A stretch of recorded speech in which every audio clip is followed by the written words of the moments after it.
안녕하세요, 콩군입니다. 마우스 리뷰는 지난 영상 이후 오랫동안 영상 할 일이 없겠다라고 생각을 했던 게 G슈라를 구입하고 너무 만족해서 와, 마우스가 이 이상 더 좋아질 수가 없을 것 같은데? 라는 생각이 바로 들었었거든요. 그 이후로 뭐 G슈라2도 출시가 되고 레이저에서도 신제품이 출시가 됐다라는 소식은 들었지만은 이미 만족하고 있고 새로 구입할 정도로 매력적인 제품은 안 나오더라고요. 하지만 짧은 생각이었습니다. 굳이 업그레이드가 아니지만 이건 추천할 수밖에 없겠다라는 마우스들이 여러 출시가 되어서 영상을 늦게나마 만들게 되었고요. 일단 오늘 영상은 어느 마우스가 좋다라는 것보다 시대별로 게이밍 마우스가 어떻게 발전을 했었고 그렇기 때문에 지금 상황에서는 이 마우스를 추천드린다로 연결될 예정입니다. 마우스 덕질을 오래 하면서 느꼈던 경험 위주로 얘기해드릴 생각이고요. 마우스 리뷰와 추천만 보실 생각이라면 타임라인으로 정리를 해 놓을 테니 그쪽으로 바로 가시면 될 듯 합니다. 일단 제가 처음으로 마우스에 흥미를 가진 게 국민 게임이었던 서든어택이 나오고 게임을 너무 잘하고 싶어서 게임 내에서 잘하는 형들한테 물어보니 공통적으로 하는 말이 마우스 뭐 쓰고 있냐 였습니다.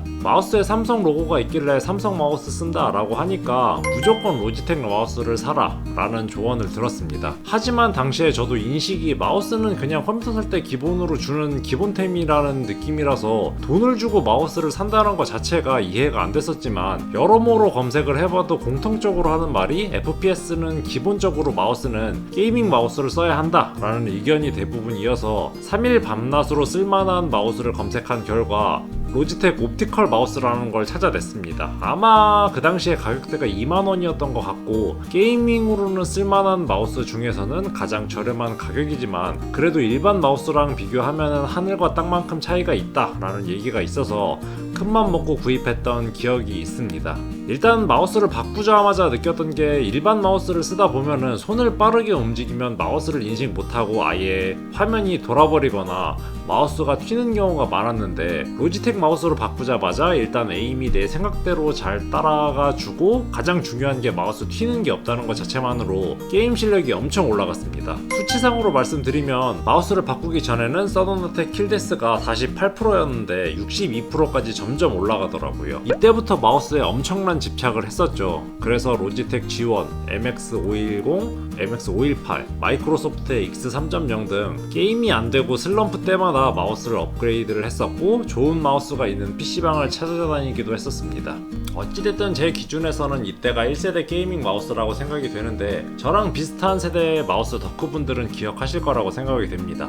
이때 대세였던 게 로지텍 MX518, 마이크로소프트의 X3.0 같은 마우스들인데 지금 상황에서는 추천하기 어려운 마우스들이 게이밍 마우스 대세로 추천이 되어 왔습니다. 제 생각이긴 하지만 이렇게 큰 마우스가 강제되던 게 1세대 마우스의 핵심이라고 할 수 있는 마우스 센서가 지금만큼 정확하지 않아서 그랬던 것 같습니다. 이게 무슨 말이냐 하면은 그 당시에 게이밍 마우스라고 하지만 애초에 기본 DPI가 400밖에 설정이 안 되는 마우스도 있었고 FPS 커뮤니티에서도 무조건 게임은 팜 그립에 초저감도로 마우스를 눌러서 하는 그립법을 연습해라 라는 둥 지금 생각하면은 언급한 마우스들 크기가 커서 안 그래도 손목이 피곤한데 거기에다 저감도로 설정을 해서 손목을 엄청 돌려야 하는 지금 와서는 말도 안 되는 방법이지만 이게 진리인 듯 퍼져 있었고요. 실제로 DPI랑 감도가 높은 상황에서는 그 당시에 높은 가격의 게이밍 마우스라도 에임이 튀는 현상이 조금씩 있었습니다. 저도 그래서 그 당시에 저감도로 연습을 해봤는데 도저히 적응도 안 되고 손목이 너무 아파서 포기했던 기억이 있습니다. FPS 게이머 중에서 류재용 선수가 저랑 비슷한 또래인데 이 선수가 엄청난 저감도로 게임을 하시는데 아마 이 당시에 류재용 선수는 저감도에 적응을 하신 게 아닌가 하는 추측이 있습니다.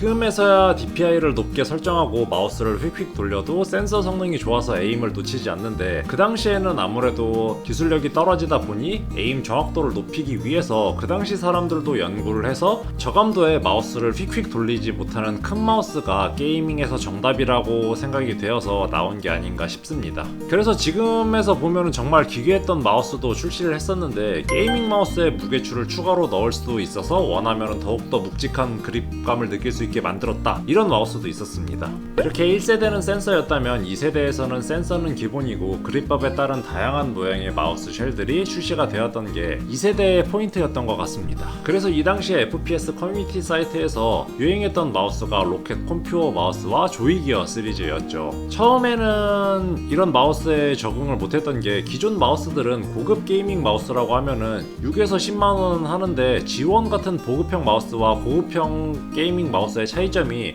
묵직한 크기였거든요. 그러다 보니 뭔가 조그만 마우스를 비싸게 살려니까 이상하게 아깝다라는 생각이 들었지만 게이밍 마우스라고 해서 큰 마우스만 쓰다가 손에 딱 맞는 마우스를 쓰니까 그립감이 미쳤다, 인생 마우스다 라고 하시는 분들이 많이 나와서 저도 이때부터 돈을 쓰면서 좀 여러 개를 바꿨던 것 같습니다. 특히 로켓 컴퓨어 같은 경우에는 손이 작은 사람들이 인생 마우스라는 얘기가 많아서 국내 정발 전에 해외 직구로 구입했던 기억이 있습니다. 이때까지만 해도 쉘도 쉘이지만 마우스 센서를 더 중요하게 생각하는 분들이 많아서 이 마우스는 어떤 센서가 들어갔고 정밀도가 미쳤다 이런 얘기가 많았지만 제가 생각하기로는 그때 당시에도 사실 센서의 정확도가 많이 올라오고 보급형에도 괜찮은 센서들이 들어가서 정확도에는 크게 차이가 없었지만 마우스계의 흥선 대원군들이 그래도 중국산 카피쉘 마우스들은 용납할 수 없다라는 의견이 많았었죠. 2세대 후반으로 갈수록 카피쉘 가격이 오히려 저렴한데 마감도 더 좋은 제품이 나오면서 이제는 오리지널이라고 딱히 장점도 없어서 마우스들은 추천하기 힘들겠다라고 하는 찰나에 3세대라고 할 수 있는 게이밍 무선 마우스가 등장합니다. 사실 이전에도 로지텍에서 무선 게이밍 마우스는 출시가 계속 됐었습니다. 저도 그래서 중간에 한번 구입했다가 유선에 비해서 확실히 딜레이가 있고 뭔지 모르겠지만 느낌이 달라서 무선은 아직 아닌 것 같다라고 생각이 되어서 마우스 번지를 많이 썼었죠. 그 이후로도 진짜 이번 무선은 다르다 하고 무선 시리즈가 계속 출시가 되었지만 한 번 속지 두 번 속냐라는 마음으로 구입을 안 하다가 로지텍 지슈라가 출시가 되고 프로게이머들과 게임 방송인들도 극찬을 많이 하길래 저도 구입을 해서 써보니 와 이건 진짜 마우스 쪽의 완성형이다 라는 생각이 들어서 추천 영상을 만든 게 지난 영상입니다. 이게 비싼 가격이지만 경량화에 무선인데도 정확도도 좋고 충전 시간에 비해 배터리 사용기간도 길어서 이건 당분간 다른 회사들이 따라갈 수 없겠다, 마우스 영상은 당분간 추천 영상을 올릴 일이 없겠구나 라고 했지만 이것조차도 빠르게 양산이 되어서 출시가 되고 있고 심지어 반응도 좋길래 써보고 영상 한번 만들어 봐야겠다 라는 생각이 들어서 이 영상을 만들게 되었습니다. 서론이 길었지만 결론은 3세대의 장점인 정확한 센서와 경량화까지 되어 있고 무선이지만 가격까지 저렴한데 진짜로 이 가격에 정말 괜찮을까 테스트를 제가 직접 해보고 여러분들에게 추천을 드리려고 합니다. 쿠팡 파트너스나 유료 광고 전혀 없이 커뮤니티에서 언급됐던 제품들로 제 돈 내고 구입을 해서 리뷰하는 영상입니다. 일단 오늘 리뷰해볼 마우스는 4종류인데 첫 번째로 여러모로 핫한 잠자리 마우스입니다. 무게가 무려 49g에 픽스아트사의 PAW390 센서를 탑재한 마우스입니다. 두 번째로는 다모샤크의 M3 게이밍 마우스입니다. 무게는 58g, 센서는 동일한 390 센서가 들어갑니다. 세 번째는 와이즈 아울의 OGM 프로입니다. 무게는 68g, 센서는 동일하게 390 센서가 들어가고 4K 폴링 레이트를 지원하는 마우스입니다. 네 번째는 제닉스 타이탄 GT 에어인데 타공형이지만 68g이라는 아쉬운 무게를 갖고 있습니다. 하지만 비대칭 마우스도 하나 있었으면 좋을 것 같아서 넣어봤습니다. 잠자리 마우스는 워낙 직구로 핫했었기 때문에 싱크웨이에서 국내 정식 수입해서 판매를 하고 있습니다. 하지만 직구 가격은 버전에 따라 다르지만 가장 높은 프로 맥스로 해도 배송비 포함해서 5만원 언더지만 국내 정식 수입 버전은 8만원에 가까운 가격입니다. 정발판으로 가격이 많이 올랐어도 다른 비슷한 스펙의 국내 정발 마우스 중에서도 경쟁력이 있을까라고 생각이 들어서 국내 정발판으로 구입을 했고요. 잠자리 마우스를 제외하고 전부 5만원대로 가격은 합리적인 가격대입니다. 각각 무슨 차이가 있고 실제 중량과 표기 중량의 오차는 없는지 등을 리뷰로 진행해보고 추천을 할 만한가까지 설명을 해드리도록 하겠습니다. 일단 초반에 말씀드린 대로 이미 센서 성능은 무선이랑 유선이랑 차이가 없는 정도고 지금 리뷰하는 마우스들은 공통적으로 픽셀아트의 PAW3395가 들어가는 마우스들인데 이 센서는 이미 검증이 된 제품입니다. 로지텍을 제외하고 무게하고는 전부 다 픽셀아트에서 만든 센서를 사용하기 때문에 굳이 여기서 게이밍 성능이 어떻다, 실사용이 어떻다 라는 내용은 필요가 없을 것 같습니다. 이제는 특출난 센서와 기술력이라기보다는 전부 상향 평준화되어서 어느 쉘이 손이 더 많냐, 더 가볍냐, 가격은 어떻게 되냐가 마우스 선택의 기준이 될 것 같습니다. 강조할 게 없으니까 폴링 레이트를 많이 강조하긴 하지만 사실 이거는 굳이라는 생각이 들긴 합니다. 일단 좀 더 디테일하게 설명을 드리자면은 첫 번째로 잠자리 마우스입니다만 버전이 세 가지가 있습니다. 일단 해외 직구 가격을 먼저 언급을 드리고 싶습니다만 그건 나중에 결론에서 말씀드리겠습니다. 박스 개봉해서 구성품을 보면은 요즘은 심플합니다. 케이블, 추가 마우스 피트, 정발판이기 때문에 한글로 된 사용 설명서 이렇게 있고, 상세 페이지에서 표기 무게는 49g이라고 나와 있습니다만 실제 무게를 측정 시에는 52g이 나오네요. 3g 정도 오차가 있는데 제가 처음 이건 혁신이다 라고 느꼈던 지슈라 1 같은 경우에는 실 무게가 61g이었고요. 바이퍼 무선의 경우에는 77g입니다. 원래는 키보드까지 올 화이트로 해서 충전독이 포함되어 있는 바이퍼를 주력으로 쓰려 했으나 어떻게 보면은 겨우라고 할 수 있는데 15g 차이인데 바이퍼 같은 경우에는 무게감이 많이 느껴져서 점점 안 쓰게 되더라고요. 이걸 왜 말씀드리냐면은 표기상의 무게가 좀 더 나갔긴 해도 혁명이라고 느껴질 정도의 지슈라보다 무게가 안 나갑니다. 코팅이나 마감도 만져보면은 싸구려 재질의 느낌이 나는 것도 아니고 마우스 웨어가 조금 허접하긴 하나 79,000원도 충분히 납득이 되는 퀄리티와 가격이었습니다. 두 번째는 다모샤크의 M3인데 이것도 구성품은 거의 동일합니다. 심플하게 마우스 피트, 정발판이지만 한글 없는 설명서, 그리고 케이블 이렇게 있고요. 표기 무게는 58g입니다만 실제로 측정해보니 60g이네요. 마찬가지로 마우스 웨어가 기능은 전부 다 있으나 조금 허접한 느낌이고요. 마우스 코팅 같은 경우에도 매트한 질감이라서 고급진 느낌이 나고, 마찬가지로 이 마우스도 확실히 가볍다라는 느낌이 들었습니다. 세 번째는 와이자울 마우스인데 이게 4K 지원이라고 되어 있어서 주문을 한 건데 4K 설정이 안 돼서 보니까 상세 페이지를 자세히 보니까 4K 수신기 별도 구매라고 쓰여 있습니다. 어찌됐든 리뷰를 진행하자면 구성품은 동일하지만 포장이 뭔가 성의가 있습니다. 고급진 느낌이긴 합니다만 중요한 건 그게 아니죠. 표기 무게 68g에 실무게 72g입니다. 많이 속은 느낌이죠. 그리고 일단 다른 테스트 다 하기 전에 포장 벗기고 마우스를 들자마자 느꼈습니다만 확실히 마우스가 60g이 넘어가면은 손에 무게감이 느껴지더라고요. 그래서 일단은 뭐 다른 거 다 제외하고 이거는 안 살 것 같습니다. 추천을 드리기도 조금 어려울 것 같네요. 4K 수신기라도 기본 구성이라면은 특색이라도 있었겠지만 조금 많이 아쉬운 느낌입니다.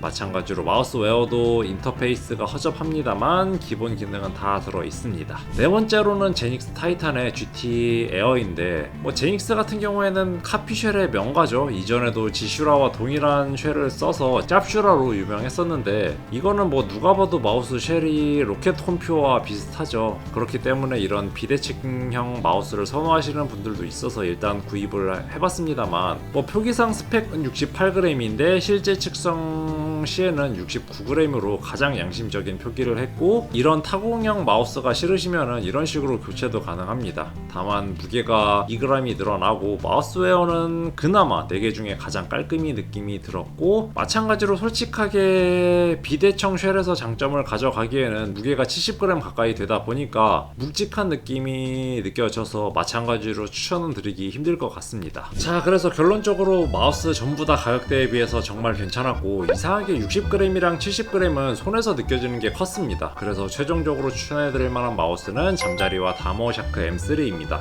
잠자리가 좀 더 가볍긴 하지만 국내 정발 기준으로 가격 차이가 2만원이나 나는데 잠자리가 확실히 더 가볍다라는 느낌은 못 받아서 조금 더 저렴한 다모샤크를 추천해드리고 싶으나 초반에 말씀드렸죠. 이게 해외 직구로 가면은 이야기가 완전히 달라지는 게, 잠자리 마우스 같은 경우에는 해외 직구로 구매 시에 정말 말도 안 되게 구매가 가능합니다. 4K 수신기 포함해서 제가 구입한 프로보다 상위 모델인 프로 맥스가 배송비 포함해서 5만원 아래로 구입이 가능하고, 리뷰를 했던 프로 버전은 잘 찾아보니까 배송비 포함해서 39,000원도 있더라고요. 이걸 보고 생각한 게, 와 진짜 이 가격에 이 성능은 말도 안 된다 라는 생각이 바로 들었고, 이게 버티컬 마우스 쓰는 게 손목이 아파서 비싼 돈 주고도 쓰는데 제가 지슈라 쓰면서 느꼈던 게, 이 정도 가벼움이면 그냥 굳이 버티컬 안 써도 손목에 무리가 많이 안 가겠다 였었는데, 이건 직구로 사면은 3만원대 가격이라 선물용으로도 좋고 그냥 부담없이 사무실에서도 쓰기 좋아서 잠자리 마우스가 왜 그렇게 떠들썩했는지 이해가 되더라고요.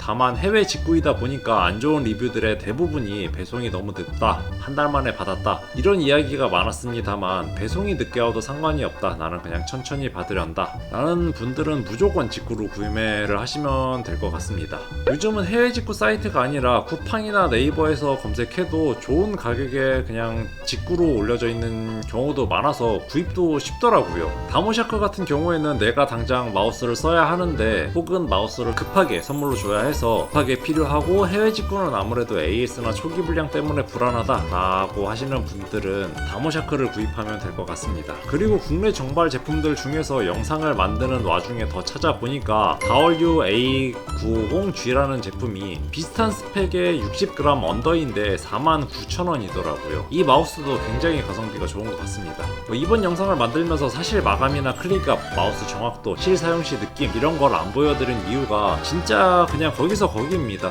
이게 나쁜 의미가 아니라 전체적으로 상향 평준화가 되어서 깔만한 게 없습니다. 제가 지슈라가 처음 나오고 20만원이라는 비싼 돈을 주고도 굉장히 만족했었는데, 지금은 뭐 5만원대, 해외 직구를 하면은 3만원대인데 이거는 뭐 추천을 안 할 이유가 없더라고요. 이 정도면은 그냥 중국이 무서울 지경입니다. 이렇게까지 만들면서 이 가격이 나올 수 있나? 라는 의문이 마우스 리뷰를 하면서 엄청 들었습니다.